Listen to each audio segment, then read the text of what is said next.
নমস্কার, BA study one চ্যানেলে সকলকে জানাই স্বাগত। আজকের আমাদের আলোচ্য বিষয় শক্তিসাম্য ও যৌথ নিরাপত্তাগুলির মধ্যে পার্থক্য। আজ এই international relations theory and concept এই ব্যাপারের যৌথ নিরাপত্তা এবং শক্তিসাম্যের মধ্যে পার্থক্য নিয়ে আলোচনা করতে চলেছি আমরা। তাহলে শুরু করা যাক। আন্তর্জাতিক রাজনীতিতে শান্তি ও নিরাপত্তা বজায় রাখার জন্য বিভিন্ন ব্যবস্থা গড়ে উঠেছে।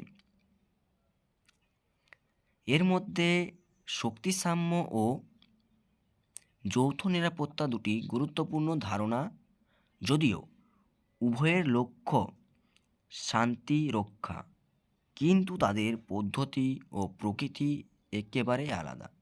তাহলে দুজনকারই লক্ষ্য কি না শান্তি রক্ষা, কিন্তু তাদের পদ্ধতি এবং প্রকৃতি আলাদা আলাদা। সেটাই আমরা এখানে জানবো না।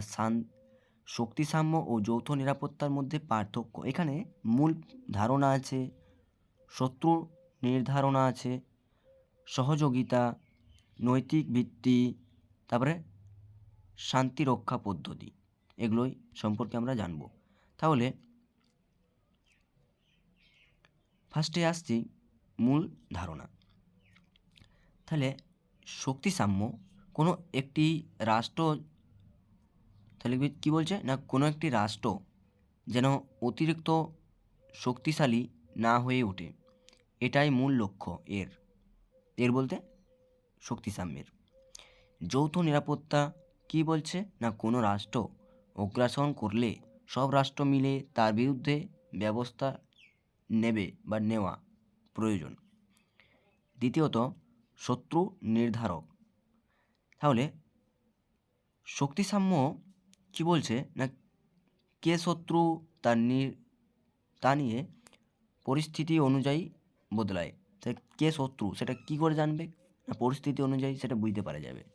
যৌথ নিরাপত্তা, যে রাষ্ট্র অগ্রাসন করে সেই শত্রু। তার যৌথ নিরাপত্তা বলতে কি বলছে না, যে রাষ্ট্র বেরিয়ে যাবে এই যৌথ নিরাপত্তা থেকে, মানে যুক্ত থেকে, সেই হচ্ছে শত্রু। এরপর তৃতীয়ত কি বলছে, সহযোগিতার ধরন। তাহলে শক্তিসাম্য কি বলছে না, অস্থায়ী জোট ও কূটনীতি নির্ভর। এরপর যৌথ নিরাপত্তা কি বলছে, স্থায়ী ও সর্বজনীন সহযোগিতা। চতুর্থত নৈতিক ভিত্তি। শক্তিসাম্য নৈতিকতার চেয়ে জাতীয় স্বার্থ বেশি গুরুত্বপূর্ণ। তাহলে জাতীয় স্বার্থ বেশি গুরুত্বপূর্ণ। যৌথ নিরাপত্তা কি বলছে, ন্যায়, আইন ও আন্তর্জাতিক নীতির উপর ভিত্তি করে এই যৌথ নিরাপত্তা গঠিত। 5 নম্বর শান্তি রক্ষার পদ্ধতি। শক্তিসাম্য কি বলছে এখানে না, ভয় ও শক্তির সমতা বজায় রেখে শান্তি রক্ষা করে। যৌথ নিরাপত্তা কি বলছে না, সম্মিলিত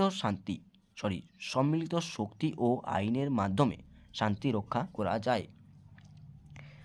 পরিশেষে আমরা জানব শক্তিসাম্য রাষ্ট্রকেন্দ্রিক ও বাস্তববাদী, আর যৌথ নিরাপত্তা আন্তর্জাতিক শান্তিকেন্দ্রিক ও আদর্শবাদী ব্যবস্থা। ধন্যবাদ সকলকে।